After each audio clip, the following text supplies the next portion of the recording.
Welcome to another episode of the Purple Podcast. My name is Corriday. And my name is David. I'm feeling more alive in this one, I can't even lie to you. I'm actually so upset that other stuff didn't record, you know. I'm so upset. Anyway, so on today's episode, we're going to be talking about this guy really is not feeling happy right now. Bless you, child, in the name of Jesus. But in this episode, we're going to be talking about middle child syndrome. Now, it's a good thing that God is a God of another, of another take, because I wanted to clarify middle child syndrome is the belief that middle children are excluded, ignored, or even outright neglected because of their birth order. According to the law, some children may have certain personality and relationship characteristics as a result of being the middle child. That's just from a Google search, all right? It's just from a Google search, asking the question of whether middle child syndrome is an actual thing. But we have a middle child here. It's not me. I was the firstborn. As you can probably tell, What does that mean? Uguay. And not even, a lot of firstborns are seen as the test dummies. It's like, okay, you're the firstborn, let's see how the firstborn goes. And even like with having kids, it's like you have your first baby and then you've done that. There's a lot more confidence. You're a lot more relaxed when it comes to the second child for a number of couples anyway. But that notwithstanding, you're the secondborn, the middle child. We have a lovely little sister, who's not so little anymore. Bless her. Younger, not little. Big difference. I learned that younger. uni. Yes. So, talk to us about the middle child, and we understand that there may be a number of people who are listening to this who are the middle child themselves, or have a younger brother or sister who's the middle child. Right. So maybe talk to us about your experience, and then I suppose, let's start there. So yeah, for me being a middle child, I felt most of these things when I was younger. So we're talking 7, 8, 9, 10, 11, around those ages where, every time at church, the oldest sibling would always get called out. Oldest siblings, come forward, come pray for you, special anointing for you. Bring a picture of your eldest child. Write down the name of your eldest child on a piece of paper. But it's like, for me, and this is me talking from my personal experience. It's like you grow up seeing that, especially with the firstborn in the house. They have so much responsibility. They're put in charge. They say mum and dad's gone out. You're in charge. Anything goes wrong, you listen to your eldest brother or eldest sister. They are given the power. They're given the authority. And it's like especially when you're the age that I was between 6 to 11 or 6 to 12, it's not fair. Like, why? That's not fair. Do you know what I'm saying? As a lot of kids behave, and that's the mindset I had, and it just wasn't fair. So, you have your oldest sibling who gets all this responsibility and has a little bit more of a seat at the table once you're hitting teenage years as well. Do you know what I'm saying? Because they're a bit older, parents are more inclined to listen to them, especially if, because I believe there's always two ways an eldest child will go, either the right path or the wrong path. Because as you said before, firstborn children can be seen as test dummies. So, they're the trial and error. So let's see what parenting style works. If it works with them, then I can use it for the rest. If it doesn't, then I can alter my approach. So, if they've gone to the former route and, the child's turned out great and they turn out to be calm, and, wise and stuff, they have more of a seat at the table than other siblings. With other siblings, it's just like, if I did it when I did it with your brother and it worked with him, I'm doing it with you and you have to listen. Do you see what I'm saying? So then you have that on one side for me, and then on the other side you have my little sister. She was the only girl and the last born. Worst combination ever for a middle child. Worst combination ever, because, everyone just wrapped her in cotton wool. And yeah, for me, it was just like she was always going to get protection from everyone. I mean, from the fence sitters getting splinters up their backside, they were always going to take her side, and not mine if anything ever happened between us. And, birthdays, Easters, Christmases, she'd always get more money. She'd always get more presents. Like, she'd always get all the attention. So it was like, and obviously, she got bare attention from my mum as well. So it's like the oldest, he's got the responsibility. He's got God's special anointing that isn't for any other sibling. And then there's the younger sibling that gets the attention from anybody else. And then where's the middle child left? Where do we stay? Especially when, you know, there's constant comparison to the firstborn child. By who? I think a lot of, okay, not necessarily by parents, but, you know, one thing that I will say is that it is, for our mum, she has made a point to treat all of us fairly and love us all equally, right? Because obviously she's more than aware of some families and their struggles, you know, with favoritism and things like that. And I'm sure some people listening, you could probably like say who your parents' favorite child is if they have one, which they shouldn't, because that can cause a whole heap of problems. Generally, it's a bad idea. Generally, it's not advisable at all. But you know, our mum's done that for us. But back then in those years, it just felt very much like the eldest got more attention from the parents and responsibility, but the youngest, they got more attention from parents at a younger age, because obviously they need more care and development and stuff like that, but also by people in communities. So let's say you go out and, you know, walking down the street, or you're in a supermarket and some randomer just says, "Oh, is that your little sister?" It's like, "Oh, she's so cute," or "She's so whatever." And if you're in church, it's like, "Oh, wow, she's the youngest rapper in choir." Well, she gets all the attention from people just around it, like in church, and that's the setting for me that I saw. And, you know, on top of that, it was also a comparison of just me to my older brother as well, because I was the second boy and the middle child. So, you know, remember back in the days when we were at church, and then, you know, I'm sure some of you have had this where your parents dress you up the same and you wear the exact same clothes, and then they're saying, "Oh, but you guys look like twins. They look like twins." I'm just like, we're not twins. People, even some people still do it today. People call me Corriday, and I'm just like, bro, we look so different. Nobody does it anymore. You'll be shocked and surprised, fam. You'll be shocked and surprised. I know there's a couple people out there that haven't seen us in years, and they'll see us, they'll be like, "Aren't you Corriday?" I'm just like, nah, that's not me still. That's not me still. Yeah. But yeah, and I just felt like growing up, there was just a lot of different things and a lot of different factors. And because you see those things and you rationalize it that way, I will admit that, you know, contributes to perhaps like acting out in certain ways. So for me, for those that don't know, when I was younger, I was one very, very violent child. Were you violent? I think I was very man. aggressive, troublesome. I was probably very a more troublesome. accurate Yeah, word. I wasn't those kids that would misbehave in school or even anything. fight in school. So not really violent. Yeah, But it's that in I the didn't house, even this fight. guy was the in the house I was one young annoying terrorist, fam. I swear down. Let's not call yourself a young terrorist considering the times. Maybe not young terrorist, but in the house, this guy was the most annoying. In fact, him and the youngest one, it was as if they were in a competition to see who could be the most annoying child. Just like, Sheesh. you know what I mean? It's just like, no, stop asking for the sweet in the cupboard. Shut up and sit down. Mum said no. Look at this stickler for the rules, bruv. Look at this stickler for the rules, fam. He told you I'm a stickler for the rules. You follow the rules, follow the rules, follow the rules. What does the Bible tell us? Ask and you shall be given. What the Bible tells us. Knock and the us. door shall be opened unto you. The Bible also. Seek and you shall find. The Bible also tells us that all have fallen short of the glory of God because they've sinned. Because people don't follow the rules. Joking. All right, go on. Well, the Bible does say that, so that's not a joke. But obviously, you get. Yeah, no, I get it. But at the same time, you know, sometimes you need to go out of your way. You got to be get what flexible. You want. You got to be persistent.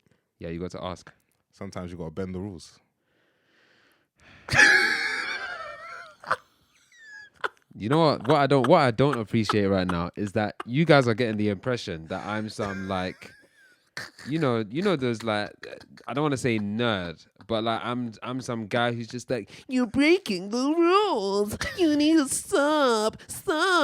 I'm gonna tell on you. I'm not. I'm not. I'm not one of those guys.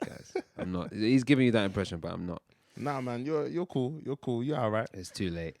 Anyway, as you were saying. Nah, if I wasn't cool, we wouldn't be doing this podcast. That's for sure. Yeah. That's for sure. But yeah, it's like, growing up, you see that all the times, and I was very, very aggressive as a child.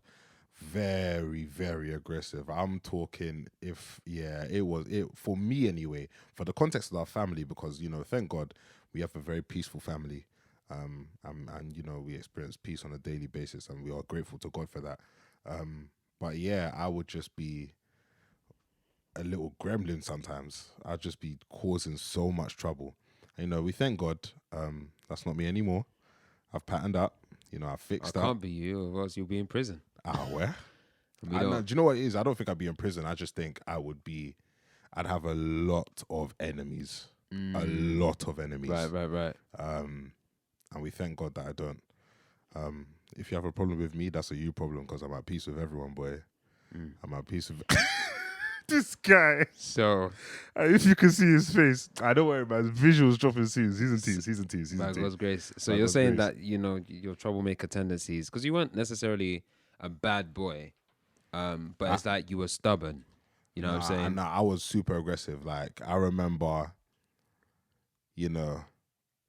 I remember, like, let's say mum was dishing out food now, and then mum would have given you 2 meats because, I don't know, maybe you cleaned up something or you did something really good, and you did something really good or whatever.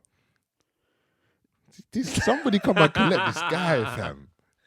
Sorry, go on. So obviously, yeah, let's say you've done something really good and mum wanted to reward you by giving you 2 meats, because for some reason I am on my high horse right now. I am so on a, even when I'm looking at this guy, I am so on a high horse right now. God forgive me. I'm really trying to humble myself. And God give me the grace to humble myself, because I don't want to have to be humbled by him. Go on. So obviously, back in them days, you're a kid, you're powerless. Your mom gives you 1 meat, you don't dare ask for another one, because you'll just get a load of wooden spoon, fam. I swear down. Yeah. So it's like, I'm looking at the plates dished out. I've seen corridors, and I'm just like, Mom, why did corridor get to you? Like, I want to. That's not fair. And that it's that mentality of that's not fair. Or even the younger sibling getting all the attention. I want the attention, especially because I would have had it before she was here. Do you see what I'm saying? Right. But obviously, some may be too young to recognize that attention. But some people may have that, because you might have somebody who grows till 5 years old, then parents have another child. Yeah. Do you know what I'm saying? So it's that mindset of that's not fair, and that's a big problem. But sometimes just manifested in stuff like that. I remember, yeah, bruv, I'll just be in one foul mood just because I didn't get another meat. Do you know what I'm saying? But can that be, attributed to the fact that you were a middle child? Because the irony is, you say, the whole thing about attention, because the attention you got maybe was given to our little sister when she came along. But it's like, apparently, story has it that you and I were very, very helpful when she came along. True. You know what I'm saying? We were like, we always wanted to help out. We always wanted to take care of the baby, kind of thing. You know what I mean? Yeah. It was like a new, person. I don't want to say thing, because human beings are human beings. It was a new situation. Not a bunch of cells to terminate. Abortion's wrong. Abortion is wrong. Let's get that out there. And that's because the word of God is the authority, the final authority here. Just saying. And if you've been through that, praise God for the blood of Jesus Christ, the grace of God which forgives all sins when you put your faith exclusively in Jesus Christ, which is demonstrated by a life submitted to him and a life lived in relationship with him. Hallelujah. Amen. If you want to give your life to Christ, I highly advise you do so. Anyway. When somebody shamelessly promotes something. Shameless, for I am unashamed of the gospel. Gang. For it is the power Romans of 1:16. Christ Gang. unto salvation. Gang, First one for of my the favorite- Jew, Yep. then for the Gentile. One of my But, favorite verses still.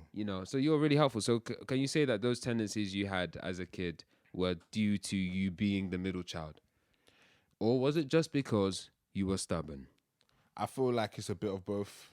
A lot of issues, I a lot of issues. I have the firm belief that they're never ever just caused by one solitary thing.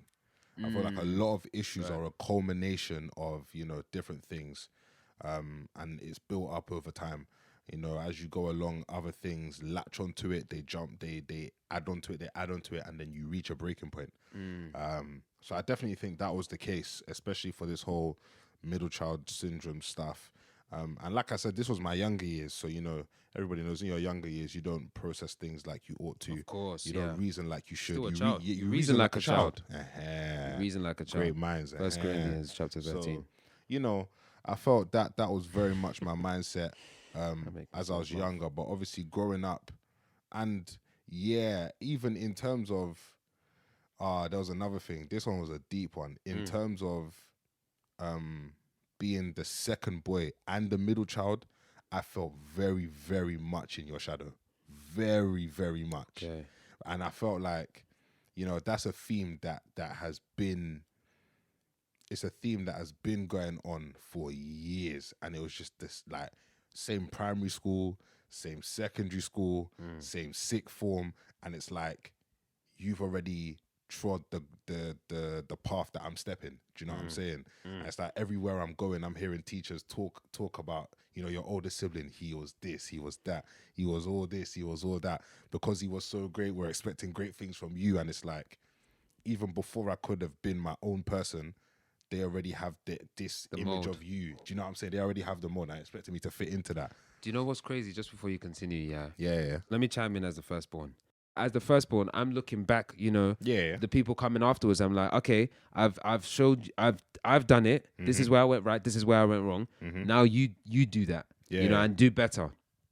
But for you, it was like, now I have to like measure up to this person. Do you know what I mean? So that's really interesting. But sorry, go on. Nah, yeah, you raise a valid point. There's always two sides of the coin, and there is that to look at as well. But obviously within that, it's just remembering people are the individual people. For sure. And people will handle and process things differently. Yeah. Resilience is different. One thing that I will definitely say, I will always admit my brother's a harder worker than me. He's the type of person. Maybe actually. No, I heard harder work, and I heard anyway. Go on. Harder worker in different things. Obviously, I work hard in different things, and he works hard in different things. But what I will say is that he's also better than me at, putting the necessity before the luxury. Most definitely. Oh my word. Most definitely. That should be another podcast episode. The necessity before the luxury. Yeah, 100%. But that's where my brother excels. But for me, where I excel, almost to a fault, if I'm not careful. Boy. Another episode. Anyway, go on. Another episode. But yeah, and for me, it's just different. Like, let's say if it's something that I care about, then I'll put my all into it. If it's something that I care about, and that goes for anything going on in my life. Do you know what I'm saying? If it's something that I care about, I'll put my all into it. Like, even for people that know me and they know that I play table tennis, or even when I play any kind of sport, like, trust me, I'm not in like the best shape, like in terms of like fitness wise. I'm not in the best shape. Like, I'll probably run for like 2 minutes and I'm breathing heavy, and it is what it is. It is what it is. Like, but even when I play like 5-a-side, 6-a-side, 7-a-side football at uni, like, I'm competitive. I don't want to lose, and if I lose, I will be very, very angry. I will be very pissed off because I'm very competitive, because I care. When it comes to sports, I care. I don't care if it's just a kickabout. I don't care if I'm playing, whatever level. I just want to win because I love sports and I'm competitive. So when it comes to that, you'll see me put in practice hours. Like table tennis, I put in practice hours. Even if it's playing squash, I'll push myself. Playing dodgeball, I'll push myself. So there's just other things that I care about, and once I do care, I put my effort into it. But yeah, it's just understanding that different people will handle things differently, and people are individuals. And so you're saying basically, just to make sure that, you know, I'm understanding you here. Yeah, It's yeah. like, okay, so you've gone ahead and it's like, okay, you've quote unquote set, I guess, the standard maybe, Yeah, yeah. or set, so you've modeled a pattern of some sort Mm-hmm. of, okay, this is how you can do, you can excel because you know where I went right Yeah, and you yeah. also know where I went wrong, kind of Yeah. thing. And it's like, yeah, but because you're an individual, you know, the things that I care about or cared about, perhaps you didn't care about them in education. Yeah, Do you know what I'm exactly, saying? So it exactly. was like, okay, so that meant that your output in terms of certain things in education, or even at different stages in life, were channeled in certain areas Yeah, yeah. and not in other areas, which would mean that to the onlooker, it would be like, oh, you know, he's not following the pattern, or he's not quote unquote doing as well, or he's not working as hard. Yeah. But it's because we're two different individuals, Exactly. and what was motivating me is perhaps not motivating you, or Yeah. it's not you're not motivated in the same areas. Yeah, yeah. Therefore, that leads to a different result. Exactly. Exactly. Okay. Exactly. And so, okay. So then in terms of middle child, right, you've already started talking about it, but what do you think that you being the middle child specifically affected in your life? Like, what did it specifically impact? You know, you've already mentioned some of the effects of being a middle child and how other people viewed you, Right. how other people related to you. Yeah. But in terms of you now, you know, you mentioned before that you would just act out. You Mm-hmm. mentioned as well that, you know, because you are who you are, you're your own individual, Mm-hmm. you know, you may not necessarily fit into the mold or the frame that Yeah, yeah. that I happen to have sculpted out Yeah, yeah. as the firstborn. So I want you to just kind of talk more about, you know, basically, you know, how can we know that somebody having been the middle child and whatever that means for them is affecting them? How can you identify that? Perfect. That is an excellent question, and for me, the main thing that I will say, in fact, in terms of how I was impacted, was my identity. Right. That was a massive, massive, massive thing, because I was going through life, especially, and you know, education. You spend a lot of your time, especially from from some people from 1 year old to 16, so other people 1 year old to 18, other people 1 year old to 21. You spend the majority of your time in education. So what people say, what people tell you, that is a lot of the stuff that you'll internalize. Yeah. And obviously going from primary, secondary, and sixth form, all going to the same places as my brother did, hearing that same rhetoric, and even at church where, you know, my brother was that guy in terms of, you know, playing drums and, you know, just the stuff that, obviously the stuff you did at church and whatnot, it was a thing where, all right, cool, like Corey's up here. Do you know what I'm saying? You know, all these prayers and, you know, prophecies over your life and stuff like that. It was just a thing where I would constantly hear that, constantly hear that, constantly hear that, constantly hear, oh yeah, you know, your brother's already set a good example. You need to follow it as well, and Right. and keep going. I struggled so badly with identity and being myself. You know, highlighting myself. What is it that makes me me? What is it that makes me different? Right. You know, being younger, dressing up the same. Do you know what I'm saying? Cool, you can dress up like that, but why do like now like? Do you see where I'm coming from? Yeah. Yeah. You know, and my identity really, really, really, really suffered. Really suffered. You know, even in terms of like, I'll keep even in terms of girls, oh my days. Okay. Oh my. I like what you're about to touch on, because I know I've had my male friends who they were the second male in Yeah, the yeah. house, and you know there always has seemed to be this whole thing of the oldest male is somehow attracting all the girls. Yeah, And the second one, when he bro. was younger, doesn't get a Oh lot of my attention. days. Let me And shed light on we'll that. get on this because Yeah.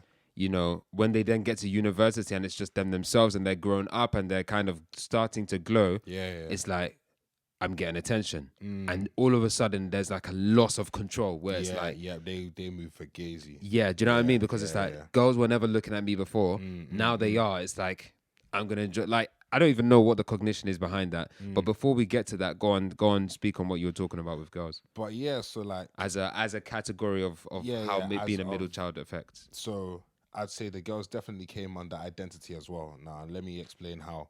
You know, for the longest time, I was young. I was in secondary school, an all boys secondary school, and you know, I used to think, raw. In fact, let's even start from primary school. Obviously, you shouldn't be liking anybody in primary school. You got your little crushes here and there. I remember there was 2 specific girls, and these girls were so... Fam, I don't even know if you can say they were so leng. Like, I was a kid. I didn't even know what leng was. I didn't even know what leng was. What were we saying back then? We weren't really saying buff, were we? What were we saying? Nah, it was closer to buff back then. It wasn't leng. Leng is more of a recent thing. It's a recent, development. Sorry, go on. But yeah, so obviously, primary school, I was feeling these 2 girls. Yeah. I found out one liked, man, but then they never really like you.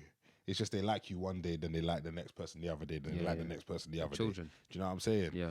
You know, then I found out I was doing a drama in year 6, and I found out I got the lead role, and then the girl that I liked got the supporting role. I was like, swear down. But even then, that was a mad thing because that just didn't bang. My acting and the performance was sick. Don't get it twisted. That was wavy. I was hard as a kid. That was hard. But yeah, that just didn't bang. And then obviously left primary, got to secondary school. I went to an all-boys school. And, you know, surrounded by a whole heap of testosterone. And, you know, man them in year 7, man them in year 8, man them in year 9, they're out here being whores. Chopping girls left, right, and center. You know, with no remorse, no regard. And it's from that early stage, obviously, they start seeing girls as things. Do you know what I'm saying? So, yeah, man, it was just like seeing all of that and knowing that, okay, my brother's already been here. He's set a foundation. He's a blue blazer, this and that. Oh, a blue blazer back then. Oh, the coveted blue blazer. You know, it's so funny. You look back on these things and it's like, you know, whatever significance that had is not a lifelong one. Not at all. You know, the significance is for that moment maybe to pivot you in a certain direction. Yeah. And then that's it. Outside of that, you know, nobody, when you're applying to go and work at a company in Canary Wharf, they don't, what the heck was a blue blazer? We all wear blue blazers here. Yeah. Do you know what I mean? Like, what do you mean? What are you talking about? 100. But back then, the blue blazers were essentially the senior prefects. Yeah. Like, and because we had the blue blazers, it was almost like, you know, you've got that team in America, you know, they're the athletes and they're those guys. And, you know, they walk like through. All-star team. Yeah, and they've got their jerseys or they've got their... Just to put it into context, in our school, the normal colored blazers are maroon. So if you had a navy blue blazer, it was like, yo. It literally set you apart. It was just so different. Yeah, 100. It also just legit felt like better quality as well. Yeah, 100. Big facts. So obviously, like my brother was all of those things. And then I'd gone in and the hearing teacher saying, oh, you're Olu T's brother. Because obviously they used to call him Olu T in secondary school. And it was just like, okay, let me jump. Yeah, it was, that all added to it. But as for the girls, it was like, I didn't know any girls outside of church. The only place I had interaction with girls was church. Absolutely. And you know what I'm saying? Yeah. And you know, confidence in myself just wasn't there. Yeah. It was not there. People that know me now, they know, bruv, my level of confidence, it's even borderline in arrogance. But yeah, obviously I keep it humble and whatnot, but I'm confident and I am who I am. Do you know what I'm saying? Absolutely. But obviously back then it was like I was in a boys school where so many guys were getting girls, numerous girls.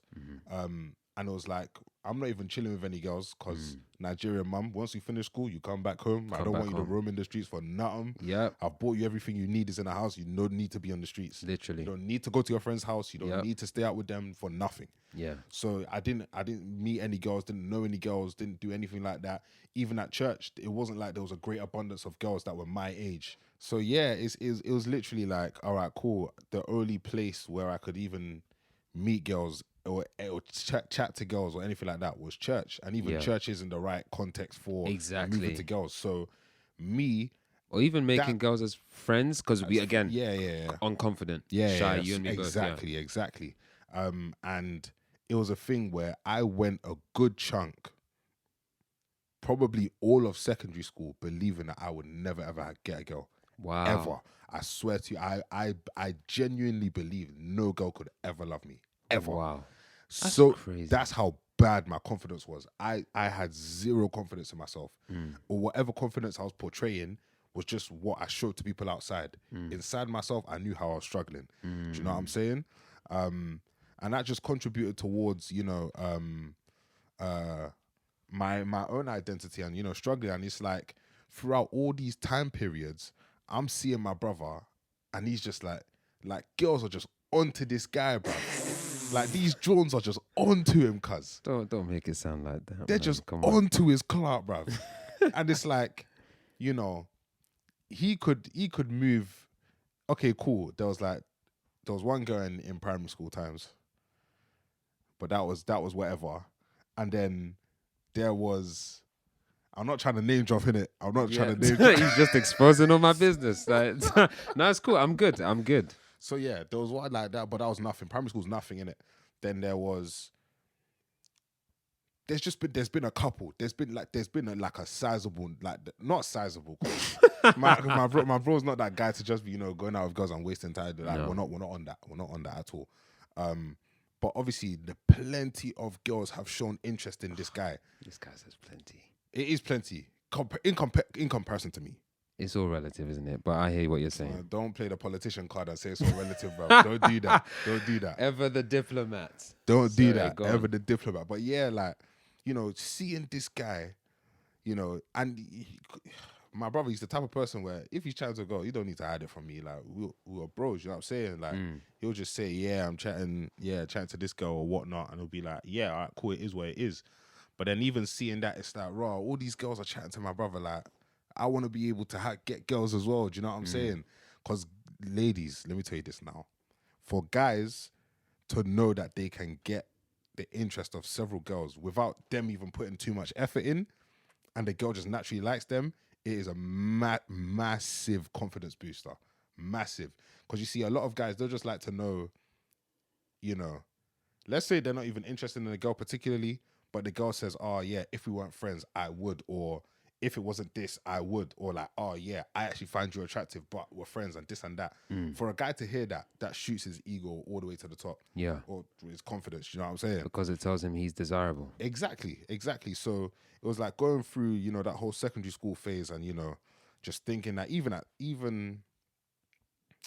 but secondary school, for most of secondary school, I'm thinking that it was just, it was peak. It was peak. And, I was always looking at my brother and just seeing him getting girls, and I wasn't getting any girls. It was like me and him practically walked the same circles.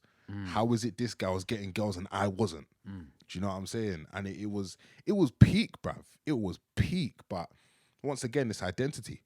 It's identity, and, the middle child thing, and I feel like it impacts middle children more than they sometimes know. Okay. Because I feel like a lot of the things that they go through or struggle with has been as a result of seeing things and just taking in things subconsciously. Okay. And they think to themselves, but then they never verbalize that out. Like what? Do you have any examples or? So, I don't know. Let's say the thing about girls. I don't think I ever said out loud to you anyway that I never think I'd ever get a girl. Do you know what I'm saying? That's something I thought to myself and I kept it to myself. And, there's other things that middle children will think about and will ponder on, and they just won't share with anyone. But obviously this is me saying this in younger years. Yeah. Where as you grow up, for me personally, I expect the middle child thing to dwindle away. When it comes to girls, now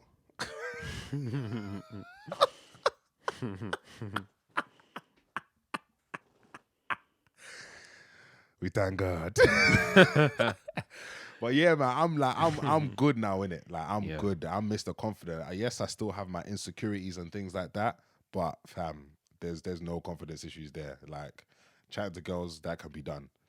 That can really be done. And in terms of even my identity now, I am my own person, and nobody's changing that for anything. For those people that I've met both my brother and myself, and even from our pictures on the Purple Podcast page on Instagram, my brother's wearing a suit. I'm wearing a hoodie and tracksuit bottoms. The difference between us is it's a day and night difference. Like we are our own individual people. Absolutely. And it is where it is, and that's perfectly fine. And people know me for me, people know my brother for my brother, and it is where it is. Do you know what I'm saying? And I'm happy with how I am. I felt like for a very long time growing up, I was in my brother's shadow. I was in his shadow, but it's like, especially university was the key thing that was like, boom, this guy's I his like this own guy. transition because for me, I was gonna ask you as well. You've identified. You said that how you may have acted out as a result of being a middle child and perhaps not getting attention. At least we can say for certain from girls, Yeah. and perhaps getting attention, but seeing a heightened emphasis on the one below you, the one above you. Yeah. Which can then make you feel like you're not getting any attention at all. Yeah. Perhaps resulted in you being aggressive or like always feeling like that's not fair, and then therefore needing to fight your case or persist to get what you want. Yeah. And things like, as you said, with I just generally with identity, who am I? Yeah. He's this, she's that, but who am I? Yeah. So then I kind of wanted to transition because I know there'll be manifold manifestations Yeah. of how that may, because as there are many different people, there will be so many different expressions as well. Right. But then in terms of how you came out of that, you already touched on it. You said, as you grow up, you get past it. But what were those things as you were growing and as you are still continuing to grow that really helped you to, because I think that key point of identity is key, that really helped you to sort of establish, okay, this is who I am. Yeah. Do you know what I mean? Like I'm not in his shadow. Like I know who I am when the dust settles, when nobody else is around. This is me. What helped you to get to that point or get out of that middle child syndrome funk, so to speak? All right, cool. So, in doing that, prayer is massive. Prayer. My mum always used to pray, and she used to say, Still does. and still does, let there be a clear, like, let me find my identity, and be assured in who I am as a person. Oh right, yeah, she and did used to pray that, yeah. do you know what I'm saying? Because she used to see how I used to struggle, and how it was always a comparison between me and you and stuff, and she'll just like help them be their own individual people. So that Praying was one parents thing. are a blessing from God. Praying parents, fam, underrated blessing, underrated, highly underrated. But that was one thing. Another thing is that just thinking now, listen to what you actually want to do. I listened to what I wanted to do. You remember when I wanted to play drums, and the thing is, I had been wanting to play drums even before you jumped on the kit. Yeah, even from before. Should maybe we won't tell that story today. Boy, that story, yeah. Boy, now because I wanted to do it, because drums is something I wanted to do, I stuck to it, and I stuck to my laurels. Laurels? I think you might be able to say that, yeah. Yeah. We might. Yeah. VAR says yes. So I stuck to it. VAR says yes. I stuck to it, and I'm playing drums now. Do you know what I'm saying? And I chased what I wanted. So which was a good thing in itself to chase. Of course. Do you know what I'm saying? Some people saying I want to what is it? Is it shooting squares, or what do people call it? Bang squares. Is it banging squares? Or bang jobs. Well, anyway. But yeah, it's like that's one thing that I'd say in terms of being able to help. Oh, sorry, shooting squares or banging jobs is 419. By the way, 419 is fraud. Fraud, money laundering, illegal financial activity, like money laundering. So in terms of getting myself out of that funk of middle child syndrome and things not fair and in someone's shadow and all that stuff, that was number one. It's identifying unique desires. Yes, find unique desires and follow them through, because in the moment it may just seem like, oh, you just want to do this thing because you want to do it, but after it's been a while, you'll look back and that will be one of the things that culminate in giving you your identity. Do you want to know what's really interesting as well? I think that might have been a gem right there. But what's really interesting as well is the fact that Thank you. Having followed through, oh, glory to God, or having followed through life, following my example, there was now something that I was doing that you just genuinely wanted. Yeah. Not necessarily because I was doing it, because you wanted it from way back. We both did. But it was a genuine desire which just happened to be in a path I'd already trodden, so to speak. Yeah. And it was almost like, well, he's there. We don't really need, we don't There's really no need for a second one. There's no need for a second one. But it's like, no, I want this, so I'm gonna go for it. Yeah. And now it is really wulo for us. Yeah, man. And what does wulo mean? Wulo is like a Yoruba term, meaning it's like it's useful. Yes, yes, it's Yeah. useful. And then, I'll give you another example of, finding my identity. Music in our family, music's massive. My brother, my mum, my sister, they're all singers. Don't ask me if I'm a singer. I can hold a note. I can tell you that. I can hold a note. I won't claim to be riffing. You also up and understand down for harmonies, days. which is more than many, many, many, many singers. That I understand as well, but I cannot do as much as my family can do. But music's very important in this family. And so, my brother, this guy, what was it? Drums, then bass, then keys. Yeah. So the guy can sing, the guy can play drums, the guy can play bass, the guy can play keys. And for me, I'm looking at this guy and I'm thinking, I'm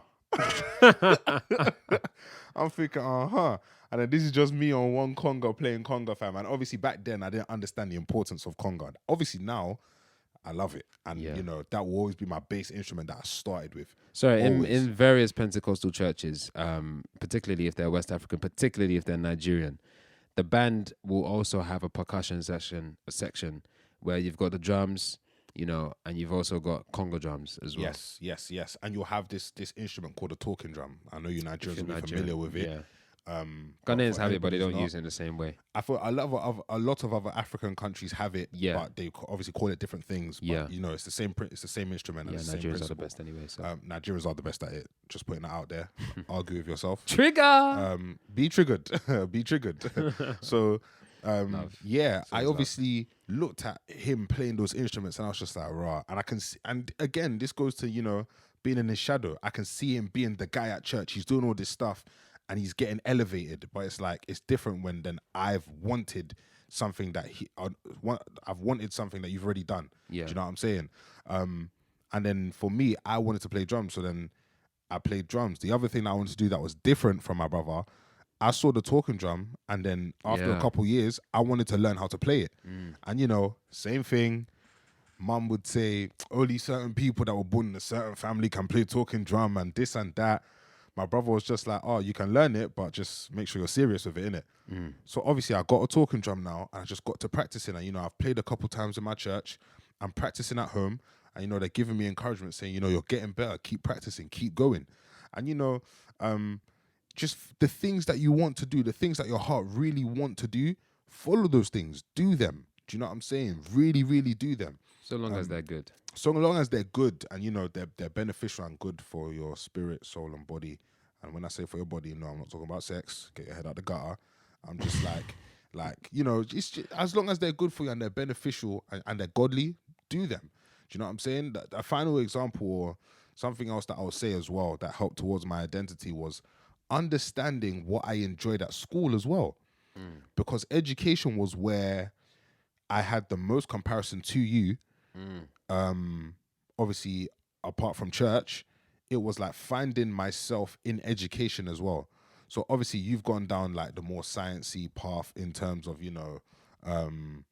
biomed and stuff like that, and then I went more down the sports path. I realized in secondary school, like I said, my fitness has never been the greatest. Secondary school, doing the bleep test, Lord have mercy, I'll never forget the first time I did that bleep test. Oh my word. Oh my days. I got level 6, bro.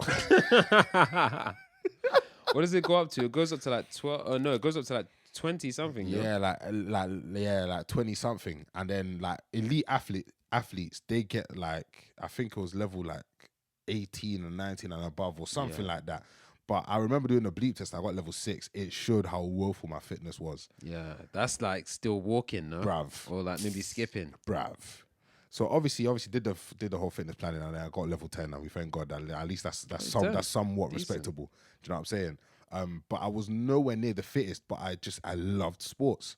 I picked PE as a GCSE. Absolutely loved it. I loved the whole exercising thing. I had fun playing sports. I was just like a very, very competitive person. Do you know what I'm saying? And it's like, I ended up doing that in sixth form. Loved sports, We had some different teachers, because obviously we did partially different subjects, but we both did biology. But obviously my subjects were different, and we had different teachers. I loved sports. Absolutely loved it. still competitive even in sixth form. I go to university, did a sports degree, you know, and I realized that sports is something that I love now, you know, and it's something that I enjoy. And, you know, doing all of that, it just became more and more apparent how different I was to you, like to my brother. See what I'm saying? And even at uni, getting involved with ACS, you know, I was heavily embedded in it, throughout all my years there. And, you know, just all of this stuff was just culminating in creating my own, like myself, my own identity, our own separate individual. Or realizing your own identity. Or realizing, do you know what I'm saying? And, you know, what I will tell people and what I will advise people is that when you're in the process and when you're like during the process, you won't realize it. You'll only realize it when you look back on it. Do you know what I'm saying? When you look back on it and then you think to yourself, everything that you've done that makes you, that's when you'll look back on it and you'll be thankful for the things that you've done. So yeah, in terms of getting out of the funk of that, you know, middle child and, you know, in your shadow, it's just you need to follow the things that your heart really and truly wish to do and follow them through. Follow them through and do them, and, you know, and also pray. But yeah, you'll be fine, man. You'll be fine. You know, it helps as well, because, you know, because like my brother said, you know, you'll find that you'll get into situations where it'll be little things, well, not little things, but things like you have your own friends. Yeah. You know what I'm saying? Things like, you know, you go to a different university where it's just, there is no, oh, my brother was here first. There is no, you know, there is nobody to be compared to. You're just your own self. Things like that also help. You touched on something which I was going to say, you know, the Christians amongst us would understand, for in all things, God is working to the good of those who love him and are called according to his purpose. Yes. Which is what you touched on when you were saying that, you know, when you're going through the process, you won't necessarily understand it. But when you look back, you'll be like, that makes sense. And the example for me was like, you know, we mentioned before at the beginning of the episode, the whole thing of that's not fair. Yeah. And like feeling the need to fight your own corner or fight your own cases, like fight for what it is that you want. I think that is a good thing. There is a such thing as good stubbornness. Yeah. It's just learning to channel it in the right ways. Yeah. You know what I'm saying? Because you've experienced both times where you've been stubborn and it's not good, it's just because of a selfish desire. Yeah. And then also times where you've been stubborn, it's because I want to learn how to do this thing. And it becomes useful to not just you, but to maybe detractors. It becomes useful to people who around you who before were like, why are you doing that? You don't need to do that. Or we don't want that. Definitely. Do you know what I'm saying? Because it's a good thing. Yeah. But that stubbornness was channeled into that. And so I think it's, you know, learning to use the not necessarily good or evil things, but just neutral qualities that you have gained through whatever life situation you've been in, learning to use those qualities for good. Definitely. Do you know what I'm saying? I think that's definitely a good focus for you if you're in that position, or if you're in any position that applies to. And then also from what you were saying about, you know, looking introspectively and saying, okay, what is it that I like? What is it that I want to do? Yeah. And things like that. Of course, trying to be careful not to be selfish now. Right. But like, it's understanding that you are an individual. You know, you're not just the middle child. Yeah. You are, call yourself out by your name. Do you feel what I'm saying? Like you are who you are. And like recognizing that, because naturally, like you said, there'll be things that you have a leaning towards. And perhaps the narrative of following such and such footsteps may make you, because the people who say that often are saying that because they say, oh, it works for this person, we want it to work for you as well. Yeah. But like you were saying, you'll have natural leanings or things that, you know, even callings on your own life or like burdens on your own, placed on your own heart that are for you and not for other people. You know what I mean? And because God created you as an individual, you know, let me get on the soapbox because I've been off it. I've been behaving myself, you know. God created you as an individual. It's time for you to recognize yourself as one. Yeah. Which is exactly, I'm just saying it's the point that you are making about looking introspectively. And if you haven't figured it out yet, it will come. Yeah, you know, man. And the most important thing that you're saying, prayer. Yeah. Pray about it. You know, we said it before. The hearts of the king are like a stream of water before the Lord. He directs it however he pleases. Definitely. And it's the same thing for everybody. It's like, you know, if you don't know, you know, if it is a thing where I've just been doing you know, what my older sister did or what my older brother did. I don't know what I like to do. You know, pray about it. And you might find that actually the whole time you've been doing what they've been doing because you genuinely like it. Yeah. It's the truth. Or you might find, like my brother, is that, okay, you know, I actually lean more towards this. I want to go down this route instead. Yeah. You know what I'm saying? So, yeah, I think, you know, let's just sort of end on this then.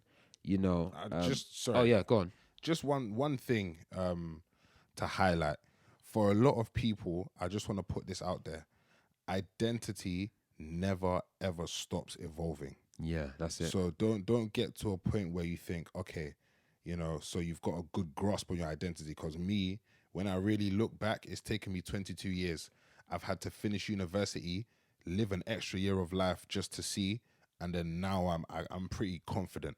Do you know what I'm saying? Yeah. But even now that I'm confident, as God wills it, my identity and, you know, more stuff could get added in the next 6 months that could change it. Do you know what I'm saying? Yeah. Identity is very, very fluid. So, you know, Oof, easy. The liberals will love that one. Identity is fluid. Oh, whoa. Whoa. Let's slow down. And Slow hey, down. if you're liberal, you want to talk about it, let's talk about it. Let's slow down. It's a Purple podcast, man. I'm talking about the identity in the context of this conversation. Yeah. In the context of this conversation, it is very, very. I won't use the word malleable because just no. But it's dynamic. But it's dynamic. You'll live long. In good health and peace and prosperity to the glory of God in Jesus' name. Amen. And you as well. Hallelujah.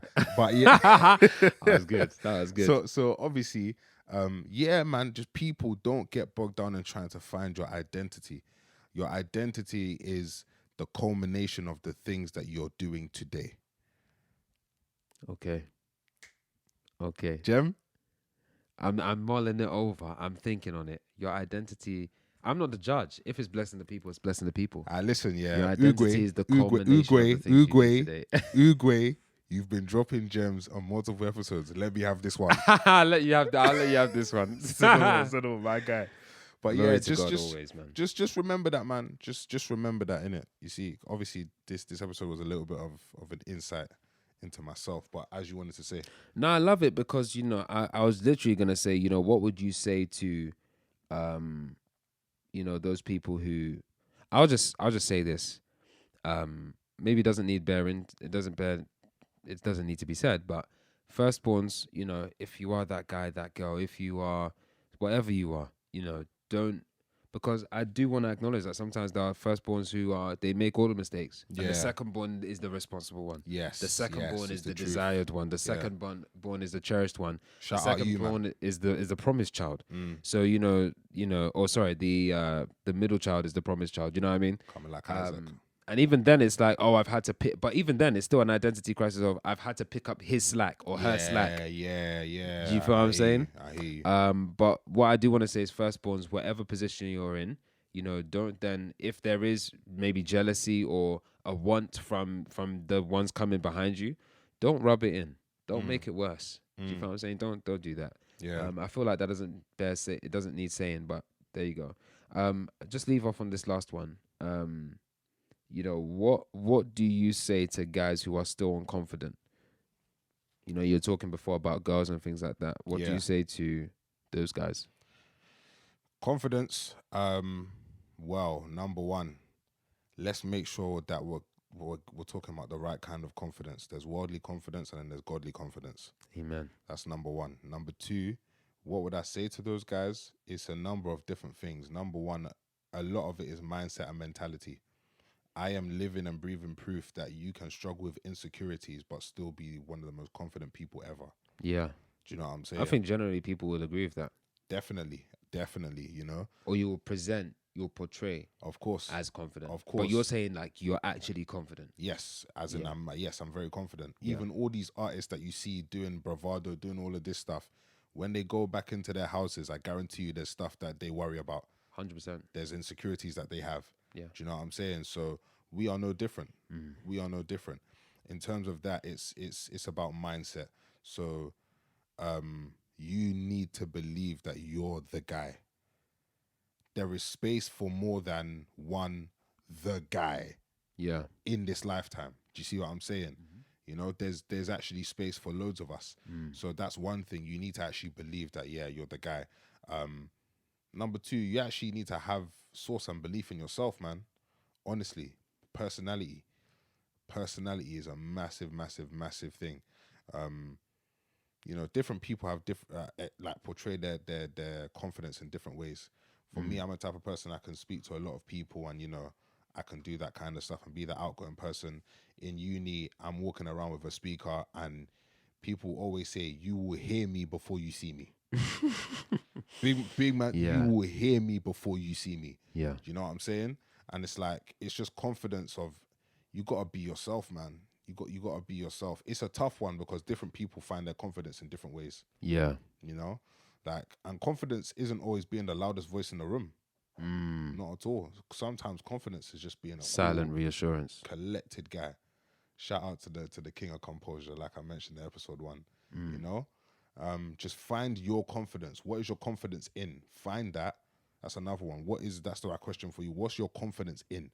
Once you find what your confidence is in, perhaps you can use that as a springboard to find confidence in other areas of your life. So what is it potentially you're good at? You know, are you good at maths? Find your confidence in maths. Let that try and reach out to other things. You know, are you confident at, I don't know, you know, playing an instrument? Use that confidence to, I don't know, impact other people. You got to find what you're good at and then work that to your advantage. That's what I would say. That's really good. And you know what? I think I'd even take it a step further as well. And that place your confidence in that which is unshakable. Yes. And unbreakable. Yes. Very wise words. The reason I say that is because, you know, the musician who is a virtuoso on the piano, what happens if their arms get amputated? Yeah. And that's what their confidence was in.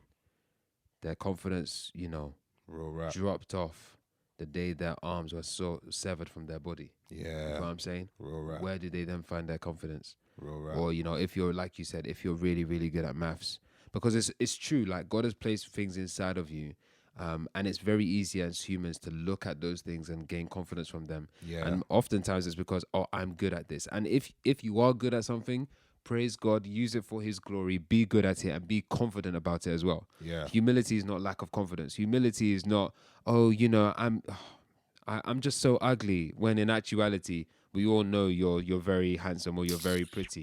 Do you know what I'm saying? That's not humility. Humility is not self